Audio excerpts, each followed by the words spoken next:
Assalamualaikum warahmatullahi wabarakatuh. Alhamdulillah. Allahumma salli wa sallim ala sayyidina Rasulillah Nabiyyina wa habibina Muhammad ibni Abdillah wa ala alihi wa sahbihi wa mawala, amma ba'd. Faqala ta'ala wa antasumu khairul lakum in kuntum ta'lamun.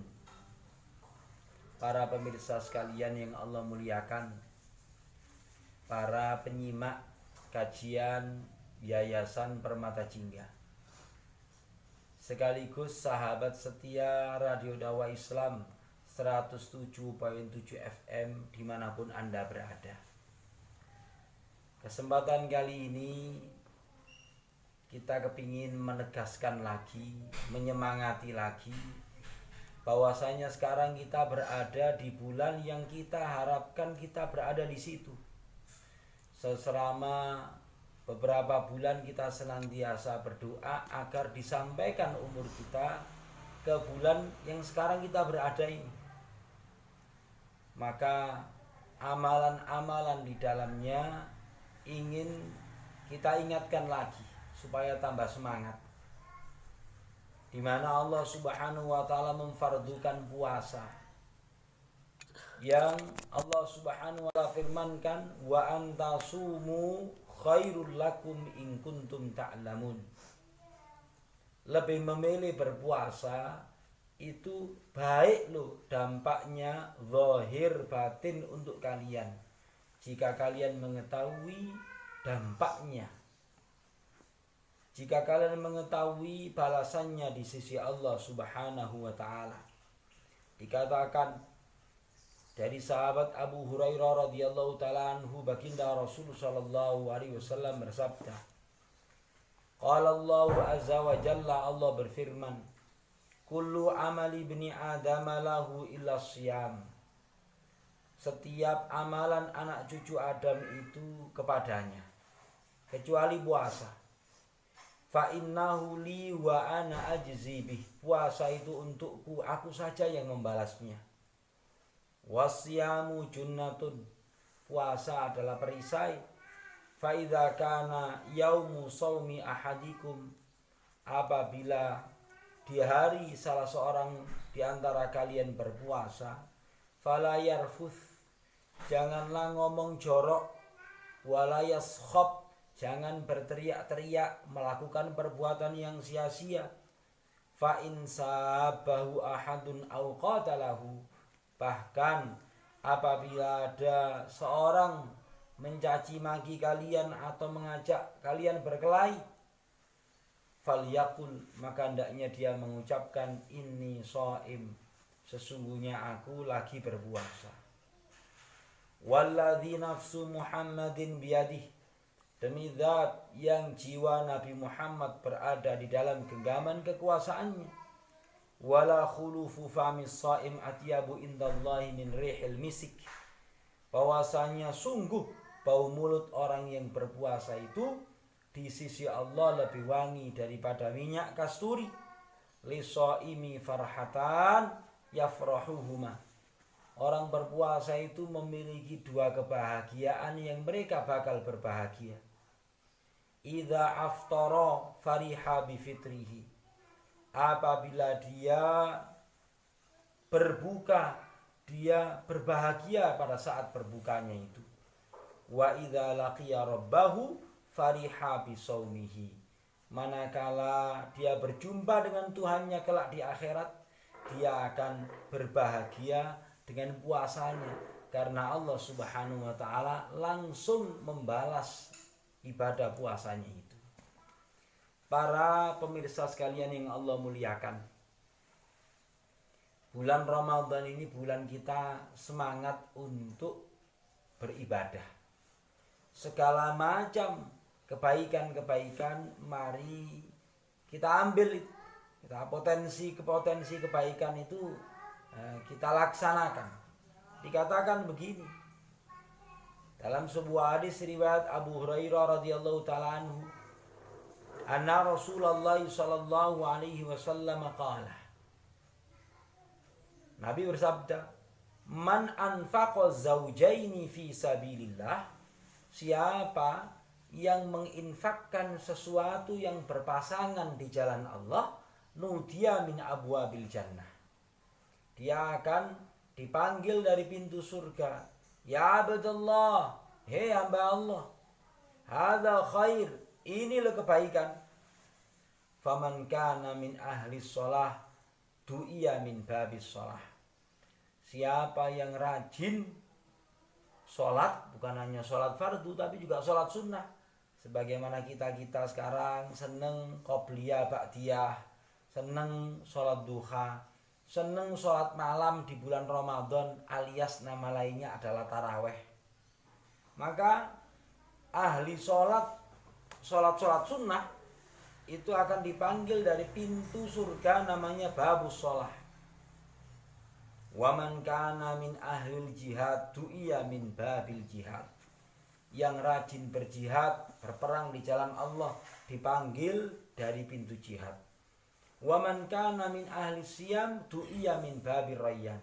Siapa yang rajin berpuasa, bukan hanya puasa fardu tapi puasa sunnah, dipanggil dari pintu namanya rayyan, pintu kesegaran. Wa man kana min ahli shadaqah du'iya min babis shadaqah. Siapa yang ahli sedekah dipanggil dari pintu sedekah. Qala Abu Bakar ini Siddiq radhiyallahu taala anhu. Sahabat Abu Bakar As-Siddiq, sahabat yang sangat terengginas semangat meraih kebaikan, pernah bertanya dengan penegasan, "Bi abi anta wa ummi ya Rasulullah."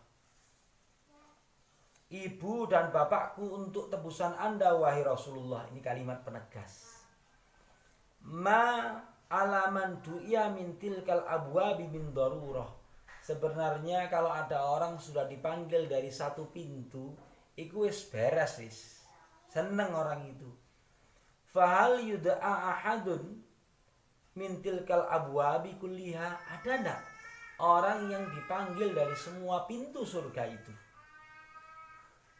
Para pemirsa sekalian, jawaban Rasulullah ini jawaban yang sangat elegan, cerdas dan barnas istilahnya. Beliau jawab, "Na'am, oh iya wahai Abu Bakar, ada orang dipanggil dari semua pintu kebaikan itu. Wa arju an takuna minhum, dan aku berharap orang itu adalah Anda." Ini sekaligus pujian baginda Rasul sallallahu alaihi wasallam kepada sahabat mulia, sahabat Abu Bakar, bahwasanya beliau adalah orang yang bakal dipanggil dari semua pintu surga. Dan kita pun kepingin ikut kafilahnya sahabat Abu Bakar. Ahli sholat, ahli sedekah, ahli jihad, ahli berbuat kebaikan, termasuk ahli puasa. Mudah-mudahan. Para pemirsa sekalian, disediakannya pintu-pintu ini otomatis adalah wujud kemuliaan amal itu. Sebagaimana kalau kita melihat orang-orang istimewa itu kadangkala di satu pertemuan besar disediakan pintu khusus. Karena yang bersangkutan punya amalan yang mulia. Karena yang bersangkutan punya kedudukan yang mulia. Maka ini pengingat.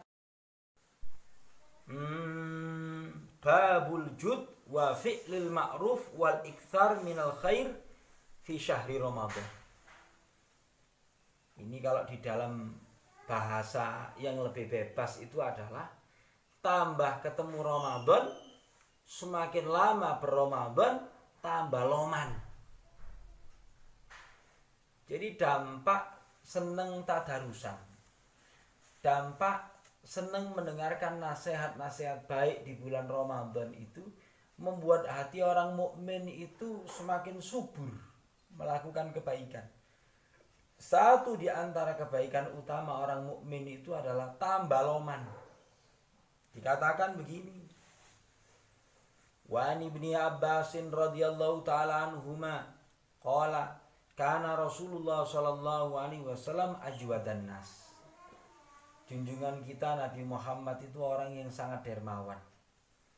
Wa kana ajwadu ma yakunu fi Ramadan. Beliau itu lebih dermawan lagi di bulan Ramadan.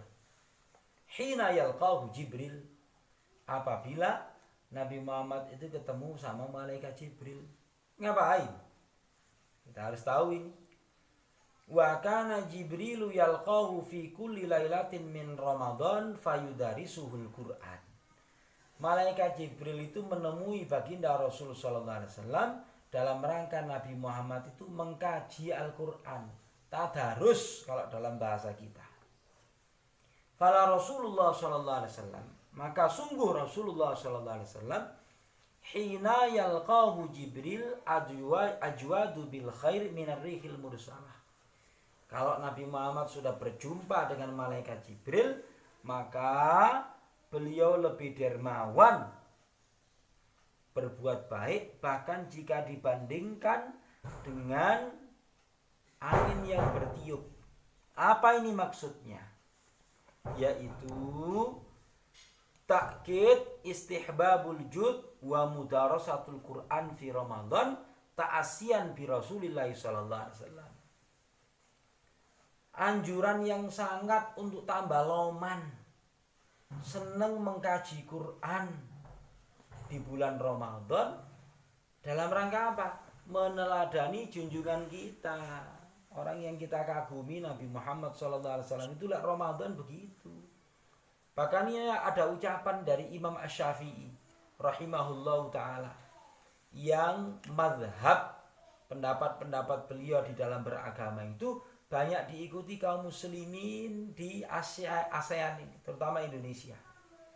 Apa perkataan Imam Syafi'i terkait hadis ini?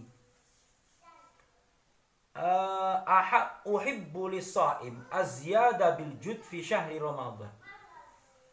Aku senang apabila orang yang berpuasa itu tambah loman kalau bulan Ramadan. Iqtidaan bi Rasulillah sallallahu alaihi wasallam, dalam rangka meneladani Rasulullah sallallahu alaihi wasallam, dan wali hajatin nasi fihi ila masalihihim, karena juga kebutuhan manusia di bulan itu untuk kemaslahatan mereka. Bulan Ramadan ini, kalau seandainya dikatakan itu apa sedekah yang paling utama bulan Ramadan ini? Mungkin minyak goreng. Kenapa? Lagi dibutuhkan banyak orang. Lah umat Islam sekarang lagi minyak goreng ini butuh. Sedekah minyak goreng. Jadi apa yang menjadi kebutuhan umat Islam sekarang ini kita kasih kelonggaran. Supaya apa? Supaya walitasyaghuli katsirin minhum, dan karena kebanyakan dari umat Islam itu sibuk untuk beribadah daripada mereka itu bekerja. Jadi kalau ada umat Islam itu mendapatkan kelonggaran, kan lebih fokus untuk beribadah. Begitu kata Imam Syafi'i. Jadi loman di bulan Ramadan itu dianjurkan, selain meneladani baginda Rasulullah SAW, juga dalam rangka kalau ada orang dikasih kelonggaran rezeki, ya sudah fokus saja beribadah. Nah, bagi yang melimpah, berikanlah kelonggaran. Mungkin kalau punya ewang, punya pembantu, punya karyawan, bayarannya itu tetap bahkan meningkat, tapi pekerjaannya itu semakin diringankan. Mudah-mudahan yang melapangkan begitu dilapangkan betul oleh Allah Ta'ala dunia dan akhirat. Para pemirsa sekalian yang Allah muliakan, yang berikutnya, di bulan Ramadan ini hal-hal yang sifatnya sunnah puasa, mari kita senang untuk melaksanakannya. Menyegerakan berbuka, dan bagaimana mensuasanakan berbuka penuh keakraban, penuh kesyukuran bersama keluarga. Aduh nak, kita ini sudah beragam ini makanannya, mari kita nikmati, bismillah. Tapi jangan lupa doa. Ada momen-momen diijabah. Ketika makan sahur, maka jangan lupa, sahur ini adalah pembeda puasa umat Islam dengan puasa non-muslim. Ini adalah syiar agama kita. Ini adalah makanan ghidaan yang mubarakah, makanan yang berkah, dan di waktu yang berkah. Dan jangan lupa pada saat makan sahur begitu, kita sisihkan waktu bisa mengamalkan daunya Allah Ta'ala, firmannya Allah Ta'ala, wal mustaghfirina bil ashar. Rajin beristighfar di waktu sahur, berdoa kepada Allah Subhanahu wa taala untuk kemaslahatan diri, kemaslahatan keluarga, kemaslahatan umat Islam, kemaslahatan bangsa kita ini. Mudah-mudahan apa-apa kebaikan yang dimunculkan oleh Allah Subhanahu wa taala di bulan Ramadan ini kita bisa berlomba-lomba meraihnya. Wa fi dzalika falyatanafasil mutanafisun. Dalam rangka meraih kemuliaan di sisi Allah, hendaknya berlomba orang yang senang melakukan perlombaan. Demikian. Assalamualaikum warahmatullahi wabarakatuh.